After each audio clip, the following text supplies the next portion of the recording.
I checked out some game film recently. There's no Rotten Tomatoes coming to USC. You are Locked On Trojans, your daily podcast on the USC Trojans, part of the Locked On Podcast Network, your team every day.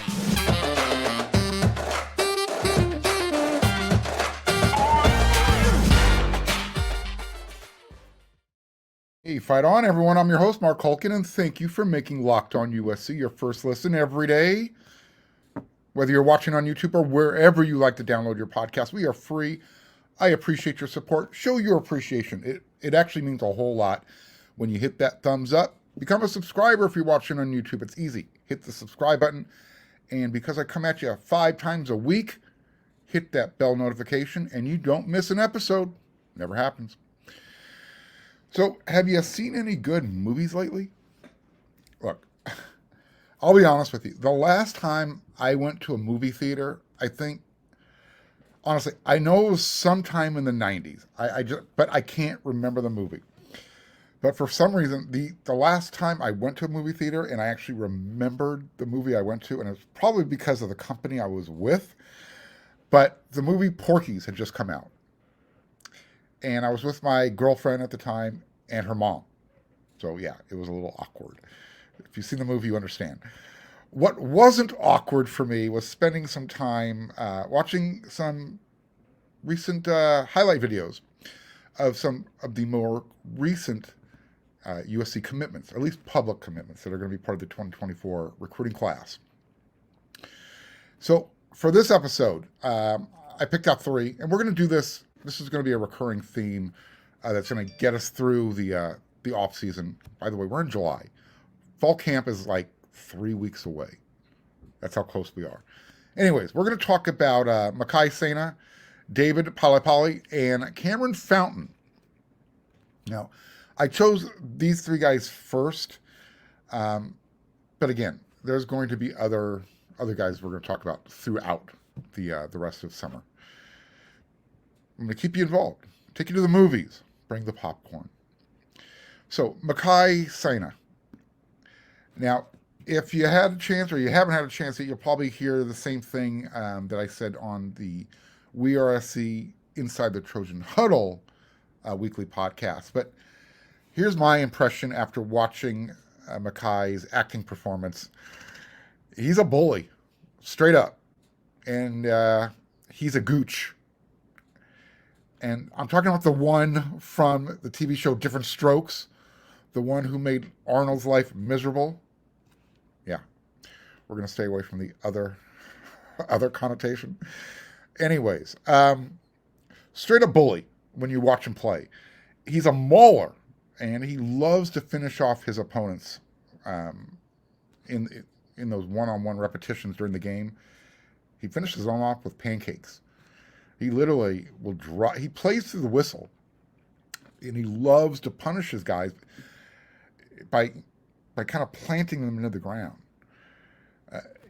And this is the type of aggressive attitude that you want from your offensive lineman. So again, he played some tackle in high school. He's forecasted, at least at USC, to play on the interior. What else? Some of the other things I noticed when I was watching his film. He has really good leverage. He maintains a solid leg base, good balance. He doesn't get out over his skis. He doesn't, lean forward too much. He doesn't spread his feet out too much, farther, wider than his shoulders. And another thing is he doesn't get caught sitting in a chair. And anybody who's played football practice, you understand what I mean by that. If you get caught sitting in a chair and you get hit, you're going to end up on your butt.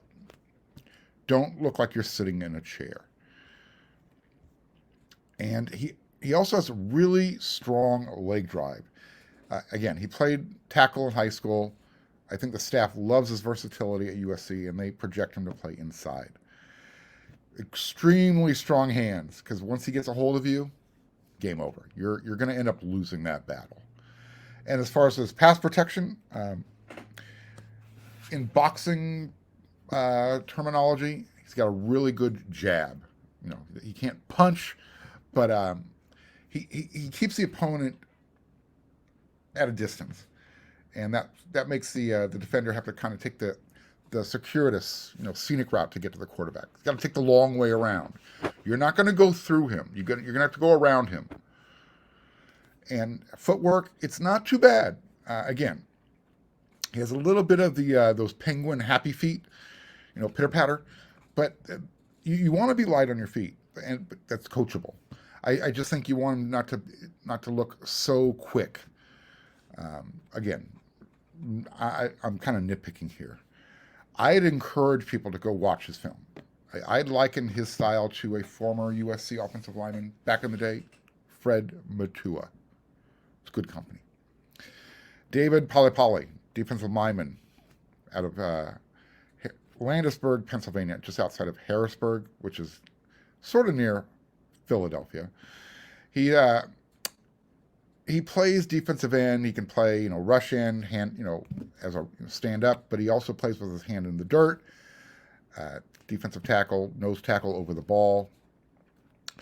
What I've noticed is he's got a really good first step. He's quick, good burst at the end. He will, when he tackles you, you're going to feel it. He drives through you. And if he's playing on defensive end, he will actually work his way down the line of scrimmage if the play is going away from him. It's not like he plays at 50 or 75% if it doesn't look like he's going to be a part of the play. He's playing 100% from the snap to the whistle. In other words, he's got good motor. He's tenacious.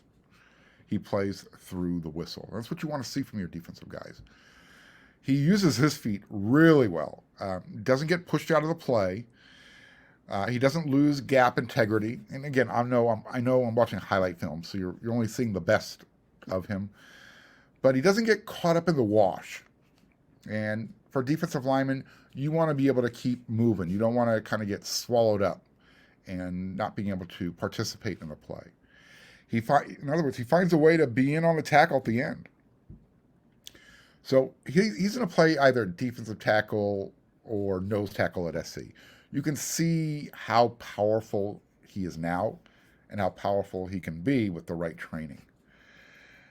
I guess because he's going to play inside, whether it's over the ball or defensive tackle, he kind of reminds me a little bit of Cedric Ellis, Jarrell Casey, kind of in that mold somewhere. The third guy, Kameryn Fountain, rush end, edge, defensive end from Georgia, out of the state of Georgia. The first thing that pops out at me when I was watching him on the screen, his size and speed.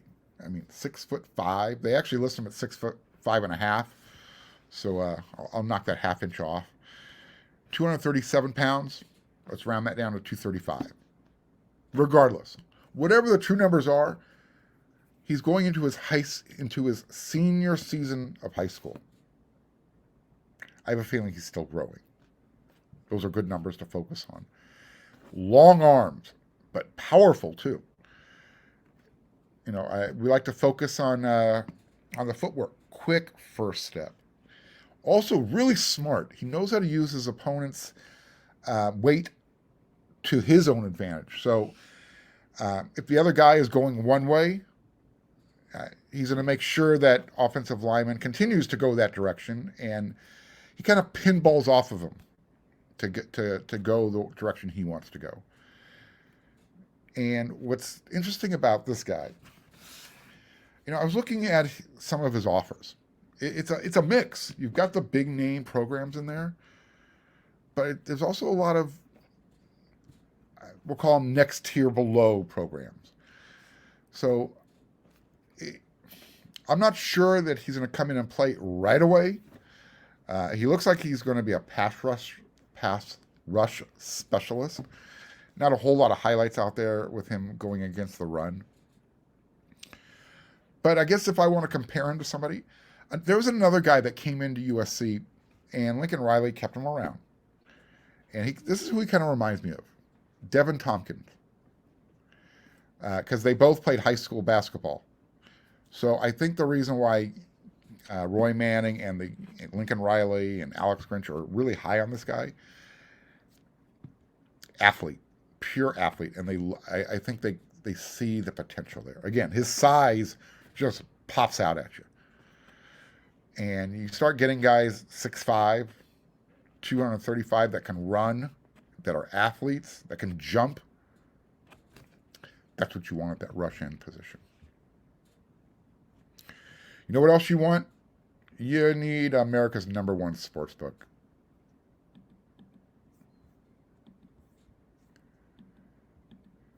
And that's why you need to head on over to FanDuel, because they are America's #1 sportsbook, and we're right in the middle of baseball season. It's in full swing.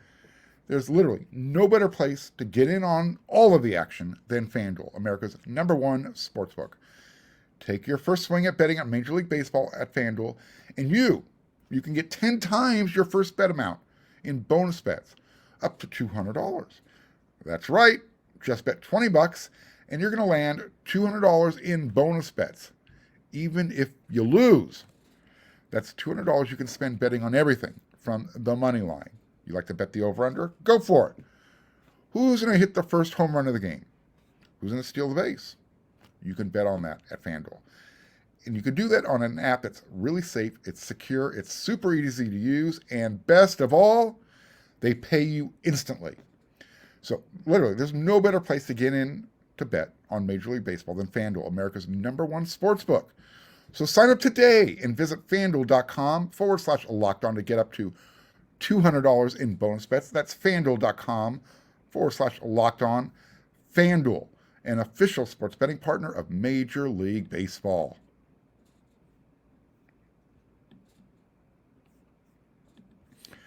Hey, you everydayers, and if you're not an everydayer, make yourself an everyday viewer of Locked On USC. It's where you want to come for your USC information, part of the Locked On Network every day.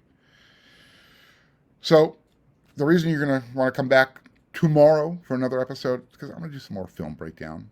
I'm not sure which players yet, but I think everybody's interested in every recruit that USC's got committed so far in the class.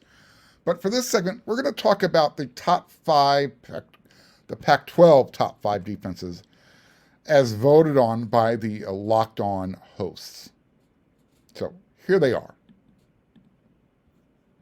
You tell me, what do you think? In order, you've got Utah, Oregon State, Washington, Oregon, Washington State. So let me go over the 2022 statistics while I let you stare at that for a few minutes. Here are the top defenses in the Pac-12 statistically in 2022. Number 1, Utah. They gave up 317 yards per game. Oregon State, 342. Washington, 368. Oregon, 386. Washington State, 394. UCLA was number 6 at 400 yards per game. Oh, looky here. USC, number 7. They gave up 405 yards per game. Number 8 was ASU, 421. Cal, 429. Stanford, 434. Arizona, 467. And Colorado, 509 yards per game. So there you go. Those were the top 5. And those were, as you noticed, statistically, that's how you see the top 5 as voted on in 2023. They match up. Utah, Oregon State, Washington, Oregon, Washington State. Well, here's those same defenses, yards per play allowed. Oregon State was number 1. They gave up 5.2 yards per game, per play. Washington was next at 5.5. Utah was number 3 at 5.6 yards per play. UCLA was 4th at 5.7. Wazoo, 5th at 5.72. So, Mox mix between UCLA and Washington State. Cal, 5.83. Oregon was 7 at 5.89 per play. ASU was 8th at 6 yards. Here comes USC, number 9. They gave up 6.3 yards per play. 10, 11, and 12 in order. Stanford, Arizona, Colorado. So, these were the teams that were voted the top 5 defenses in the conference for 2023. Coincidence that they match up with the 2022 stats? I don't know. Your Locked On hosts were the voters, myself included. So, do you agree or disagree that Utah will have the best defense, followed by Oregon State, Washington, Oregon, and Wazoo in 2023. I mean, if those are the best, then maybe USC wasn't that bad. Okay, I'm ducking for cover. Let's just say USC was worse than the ones ahead of them. Is that a fair statement? I mean, let's just look. It's not like Utah had any answer for USC's offense in either game. I mean, it took Superman pulling up lame in the conference championship game because Utah was not going to have another big scoring run. I mean, they were down 17-3 when Caleb pulled his hamstring, and that was early in the game. They had no answer for USC's offense. So if that's the best defense, I mean, how many points did Utah surrender in their other losses? I know they didn't lose to USC, but they gave up 42 to UCLA. They gave up 43 in their win against USC in their first game. They gave up 35 in their loss to Penn State in the Rose Bowl. And, you know, when they played Oregon, Bo Nix wasn't available. Oregon State, when they played USC, they probably played them tougher than anybody. And because I'm a kind of a low-key Beaver fan, I'm cool with their position. I'm okay with that. At least statistically, you know, the number-wise, they're number one. Washington at number 3. Now, that's interesting. This is why stats are so deceiving. They gave up 28 points to Michigan State. Michigan State did not have a good offense last year. In fact, they had they didn't have a good offense last year. They also gave up 40 and 45 in losses to UCLA and Arizona State, respectively. They also had, you know, they gave up 39 points in their win against Arizona. They gave up 34 points to Oregon in a win. And again, Bo Nix, I don't know where he was in that game. I should pull back on that one. And then they also gave up 33 in their win over Washington State. So, yeah. I just don't understand how they come in at number 3. What are we seeing? What did everybody else see? So let's move on to number 4. I'm sorry, but the Ducks defense last year, if USC was hot garbage, Oregon's defense was the trash going inside USC's flaming garbage bucket. They were the fuel. I mean, and let's be honest here. I mean, Dan Lanning is a defensive head coach, right? Maybe Kirby Smart was the brains behind Georgia's defense. I know Dan Lanning was the defensive coordinator. Quotes, finger quotes. Mario Cristobal, his predecessor at Oregon, left the cupboard stocked with high-ranking recruits and players. I know USC fans used to complain about it all the time. So, in 2022, Oregon got hammered by Georgia in their first game. They gave up 49 points. They gave up 41 in their win over Washington State. 27 to Stanford. If you watched Stanford last year, Stanford sucked.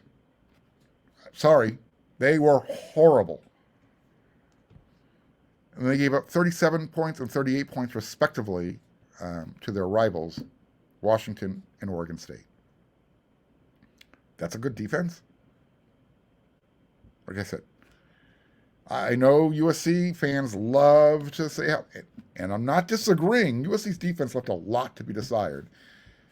We know how they ended the season. I'm kind of giving everybody a little food for thought here. That maybe the offenses in the Pac-12 are just really, really good. And USC's defense last year didn't have enough time to kind of catch up to the offense. We're going to see what that defense looks like in year 2 at USC. But number 5, defensively in the conference, Wazoo. Now, let's not forget, last year they went 7-6. 7 wins on the Palouse. 7, that's a good season. Anytime you go to a bowl game, that's a great season in Pullman. But in their 6 losses, they gave up 44 to Oregon. By the way, that was in Pullman. They gave up 30 on the road to USC, 24 to Oregon State on the road. They gave up 21 at home to Utah.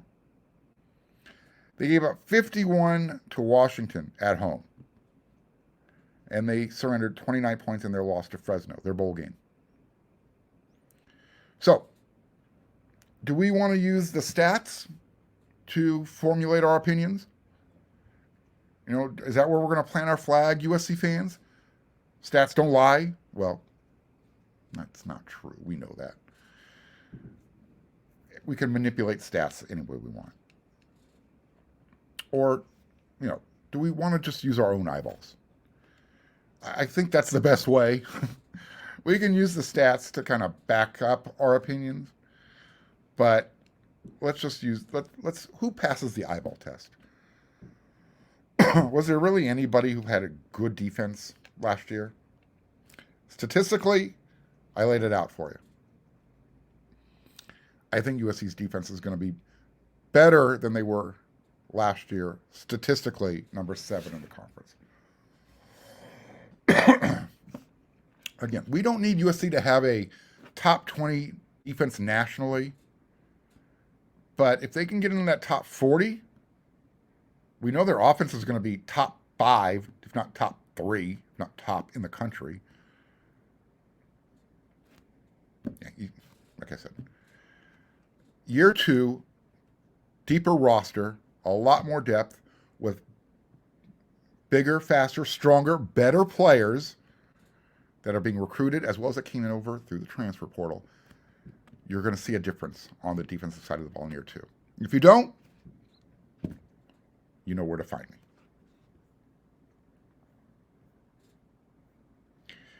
And you can find me here at Locked On USC 5 times a week. You know that.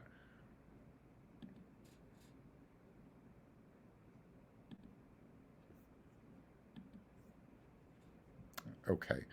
So the third segment, if you're looking there at the rundown for the show, we've gone over the USC's 24 and 2025 Big Ten schedule. We know who they're going to play when those schedules were released.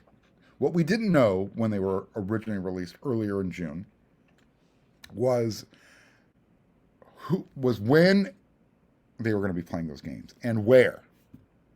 So we don't have the times yet, but we do have the dates. So we know when USC is going to be playing on the road and when they're playing at home. Check this out. I'm going to throw this up there for you guys to look at. I think you're going to like this. There's USC's 2024 schedule with dates and locations. Let that sink in for a second. I'm going to go over this while you're looking at that. We know they're opening up in Vegas against LSU. Neutral site game. Then they're at home against San Jose State. Then they travel to Northwestern. They travel to Purdue the following week. So it's going to be interesting. Is USC going to go back and forth to Chicago, to Illinois, and Indiana back-to-back weeks? Or do they stay out there for a week? We're going to see how that dynamic plays out.